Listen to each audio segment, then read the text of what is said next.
In the high desert where Utah meets Colorado, the cliffs rise like rusted cathedrals.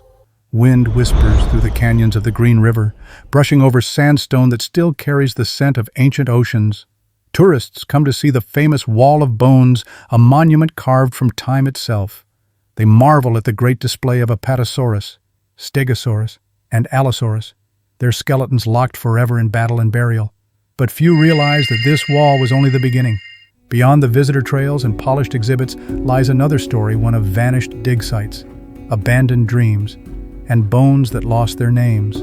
A century ago, more than a dozen fossil quarries spread across this desert. Today, most have disappeared, reclaimed by the shifting sands and floods of the Green River. What happened to them? Who dug there? And what did they find?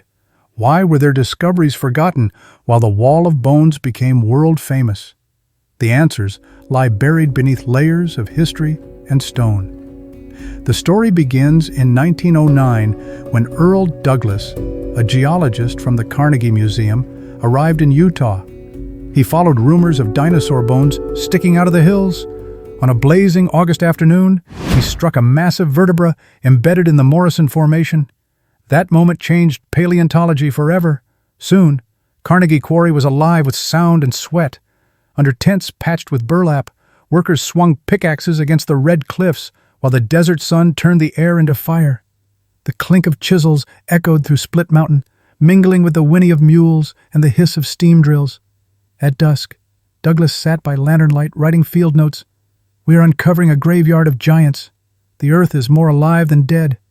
Dozens of crates, each weighing hundreds of pounds, were wrapped in plaster, labeled by hand, and dragged by wagons to the nearest rail stop.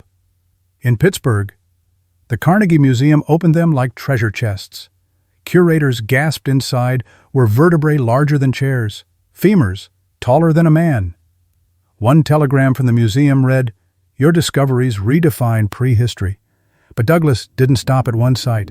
He explored 20 miles of desert, marking potential dig zones across Rainbow Park, Ely Creek, and Split Mountain. By 1924, his teams had shipped over 350 tons of fossils bones that would decorate museums for a century to come.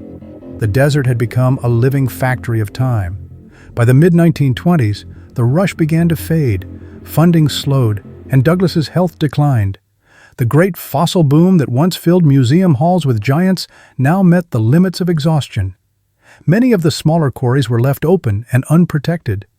Crates of bones sat half-buried, their labels washed away by summer rain. Some fossils cracked in the heat. Others were lost to collectors and vandals. Douglas died in 1931, never knowing that his discoveries would later define an entire monument. When the Carnegie Museum halted its fieldwork, the desert fell silent. Tracks of wagons faded. Campfires turned to dust. The sound of chisels and laughter vanished beneath the wind. In 1938, the site was designated a national monument, but only the main quarry was preserved. The others, Split Mountain West, Hog Canyon, and Rainbow Park, were left to time. The desert sealed them away once more, just as it had done to the dinosaurs. When aerial photography became common after World War II, a few scientists wondered, could the missing quarries still be found? In the 1950s, survey planes buzzed across the canyons, their cameras clattering as rolls of black and white film captured the landscape from 10,000 feet. Below, faint scars appeared, rectangles of disturbed earth, narrow trenches, mounds of rubble. They were the fingerprints of the past. In one photo taken in 1956, a geologist spotted a strange shape near Rainbow Park, a series of perfectly aligned pits.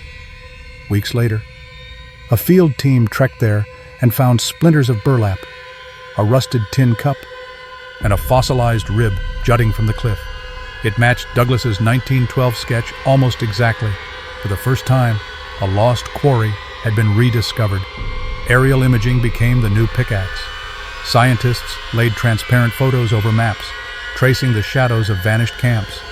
Each match was like finding a heartbeat in stone. By the late 1960s, 4 forgotten quarries had been located from the sky. The same winds that once erased Douglas's tracks had now guided his followers back. Technology, for the first time, gave memory back to the desert.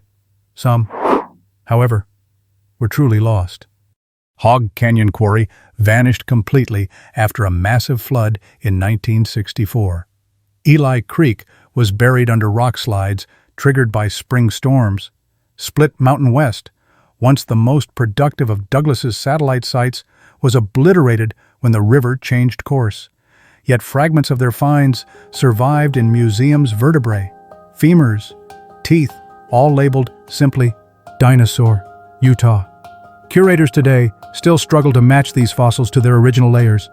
Without precise coordinates, their scientific value is limited. Their stories remain untold. Paleontologist Jim Kirkland once called them bones without a home. They rest in drawers and cabinets from Denver to Pittsburgh, disconnected from the desert that created them. Some show signs of ancient disease, bite marks, even skin impressions, but no one knows which quarry they came from.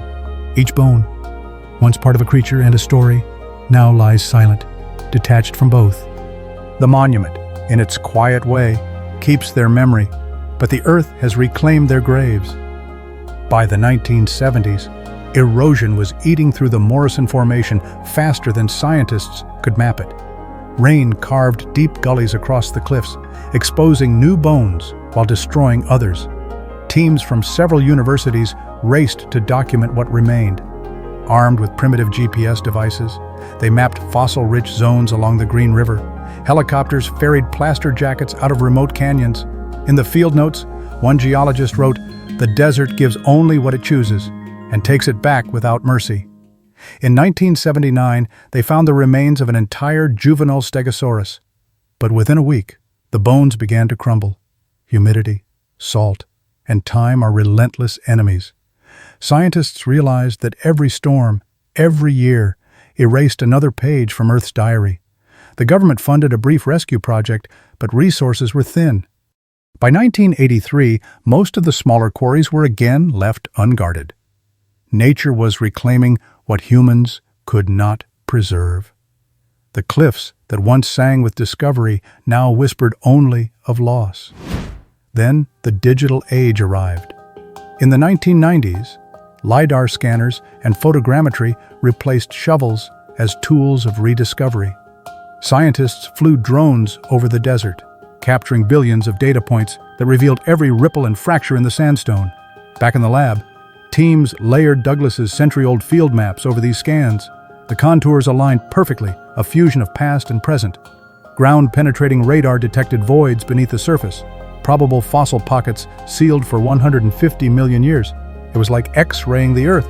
At Utah State University, a supercomputer processed the data into 3D terrain models. From them, researchers could simulate how water, wind, and time sculpted the land. One student even built a digital reconstruction of the quarry as it looked in 1915, complete with tents, wagons, and Douglas's crew ghosts reborn in pixels. CT scanning of museum fossils revealed new details: bone histology, growth rings, and even stress fractures showing where predators attacked. In one case, the 3D model of an Apatosaurus vertebra matched a hole in the quarry wall almost perfectly, proving its exact origin after 100 years. "For the first time," said Dr. Lindsay Zano, "we see what Douglas saw not through dust, but through light." The lost quarries were alive again, not in stone, but in data. While the desert slept, the bones continued their silent journey in museum basements. At the Carnegie Museum, drawers lined with unclassified fossils bore faded notes like Field 1912 or Utah Lot 6. For decades, they were little more than curiosities. Now, scientists are reuniting these fossils with their origins using advanced techniques. By analyzing the mineral content of the stone matrix surrounding each bone, they can match it to specific outcrops in Dinosaur National Monument. Each fossil becomes a piece of a puzzle, returning to its home layer after 100 years of separation. Some discoveries are astonishing. A partial skull once thought to belong to Allosaurus has been reclassified as a new species of predatory dinosaur unique to the area. Others show evidence of scavenging and injury, rewriting how these creatures interacted in the Morrison ecosystem. Every specimen tells a forgotten story, and every rediscovery brings Douglas's legacy closer to completion. Behind every fossil is a human story. Photographs from the early 1900s show rows of tents, dusty faces, and men in broad hats smiling beside crates of bones. Few of their names survived in the records. Most were local ranchers, miners, or Navajo laborers who worked for little pay but great pride. They lifted tons of rock by hand, wrapping each fossil in wet burlap and plaster under the blazing desert sun. Some died of heat stroke, others simply vanished into history. Among them was Evelyn Bailey, one of the few women at the site.